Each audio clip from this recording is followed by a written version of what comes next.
Alrighty then, what's going on, fellas? So I finally have had this bike for 1 whole year. So do I still like it after a whole year? Yes I do. A couple of things that I complained about on my 10 things I hate about my S1000. Some of them were just little baby complaints because I could, but most of them you can take care of with mods. The one thing I will say is that if you're gonna buy one of these bikes, I would most definitely go out and get the GS 911 for it, mainly because the bike is relatively cheap compared to, like, it's up there with Japanese bikes, I would say. As long as you do the maintenance yourself. If you take it to the dealership, it's gonna get pricey. If you do your own mods and you do your own maintenance, you're gonna be good. It's gonna be just like a Japanese sport bike. I guess the same would kind of go for a Ducati, but Ducati has a lot more special tools that you need, and they have, I don't know, it's just their parts are way more expensive. You're gonna get cheaper, slightly cheaper parts for Japanese bikes, but I really haven't spent that much money on this bike. Oil changes, you know, I just use Castrol, the 4T Racing, whatever, and that's about it. Maintenance is easy. I just changed the coolant on this thing. I just did the oil change. The bike is easy to work on. Everything about this bike, you know, I've got 4,000 miles on it and she hasn't given me one single problem. And I just did the ECU flash and I added a Brox exhaust, and the bike is like a completely different bike. It's a whole new beast. Especially not so much in the city when you're riding slow. It feels exactly the same, but when you're racing and you got that throttle wide open, it's like a completely different bike.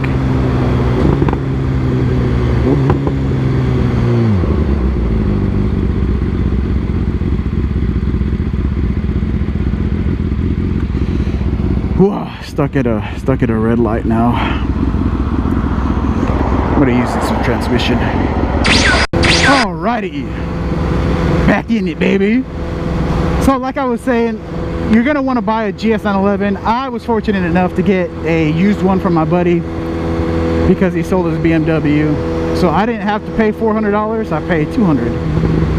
But it's easy, it's useful because every time you do a mod to this thing, you have to reset the ECU so that it learns that mod. You can't just slap it in and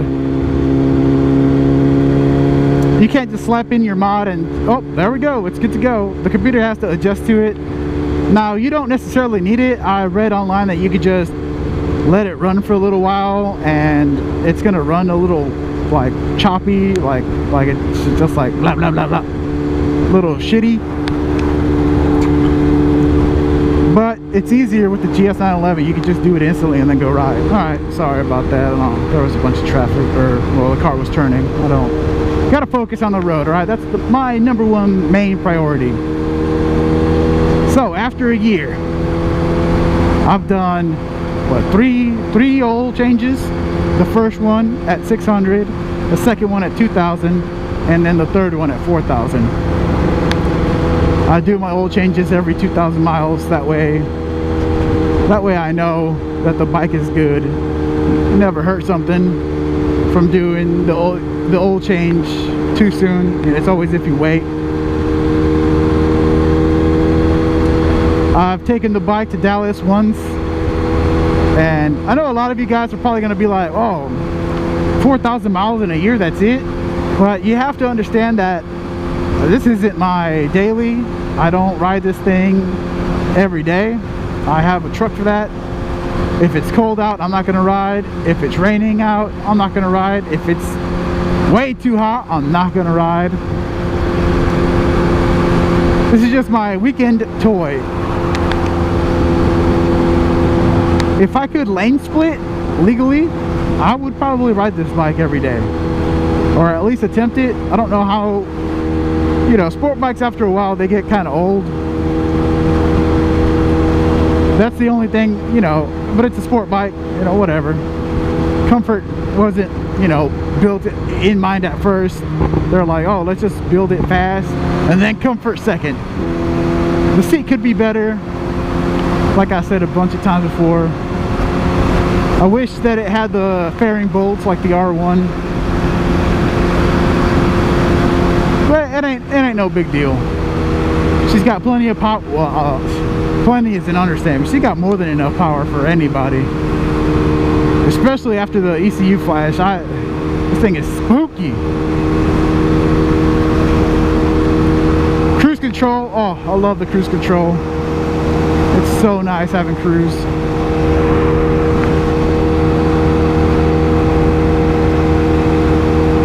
But the bike's never done me wrong. She's always good to me. Haven't had a single issue with them. I know a lot of people are scared of the bike and their reliability issues. I haven't had a single one. I know I've watched a couple videos where people complained about stuff on their bike breaking, but I get that just depends on the bike and who owns it, because I take very good care of my stuff. If something breaks, I'm gonna replace it. If something happens to the bike, I'm gonna try and get it fixed as soon as I can. And she's still good. Every time I get on her, man, it makes me happy.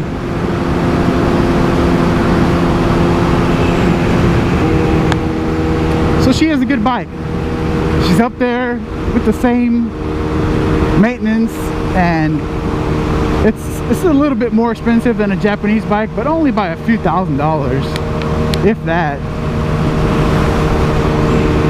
What does an R1 go for? 15, 16, 17? You know, I got this bike for $16,500 out the door.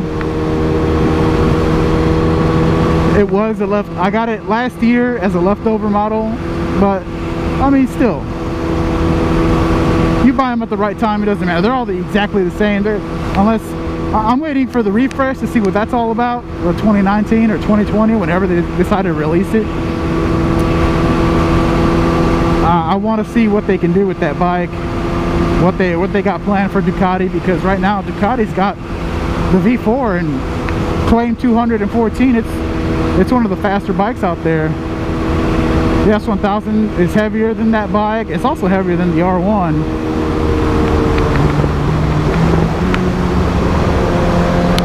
I'm by myself, so I don't really want to hit these twisties really hard.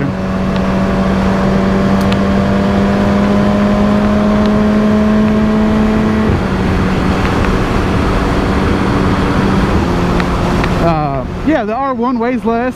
It makes a slightly less horsepower than the S1000, but it weighs less, and that's always an advantage. The Ducati weighs less, and it makes more horsepower, so it's stock for stock. I don't know, man. It'd be a good race. I'm pretty sure the Ducati would get it, though. And then once you start modding these things, oh man. I don't know. From what I've seen, pricing wise, a slip-on for a Ducati is like $1,500. A slip-on for the S1000 is what, $400 or $500, depending on what you get. Plus, I mean, come on, listen to that. No, you can't beat the sound. Maybe a little bit. Maybe a little bit. It gets close with the RSV4 and the Ducati V4. It gets up there. They sound good, especially with an exhaust.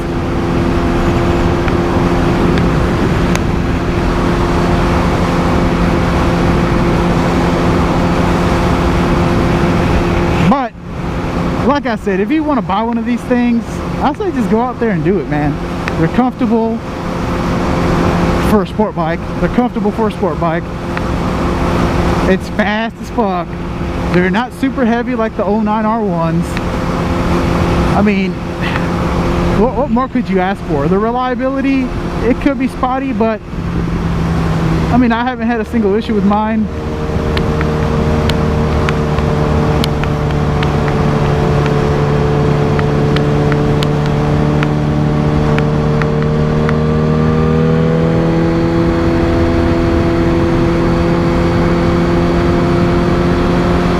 Couple of things I'm going to change. I don't know if I like right now or when, but the windscreen, the levers, maybe I might do a 520 chain conversion and go up 2 in the rear. I don't want to do a -1 because on the R1 it was just too much gearing.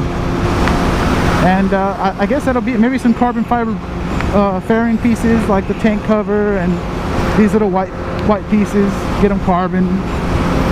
That's the only things I have planned for. I've got everything that I want right now. I got my exhaust, I got my ECU flash with the sprint filter and the air temp relocation kit. That wasn't that hard to do. I did, you know, everything that I've done on this bike I've done myself. The only thing I can't do myself is the tires. I don't have a tire machine, so I just take the wheels off, take them somewhere, get them mounted. Ain't no big deal. But everything else, oil, I did everything on this bike myself. It's not hard. If you could turn a wrench, you could do it. I wasn't gonna sit here and record myself putting all these things on. It's just, it's so easy, a monkey could do it. But anyways, after a year, I still love my baby. Still the best bike I've ever had. She's still my dream bike, every little bit of a dream bike, and then she's a dream come true. But anyways, I'll talk to y'all later. Peace.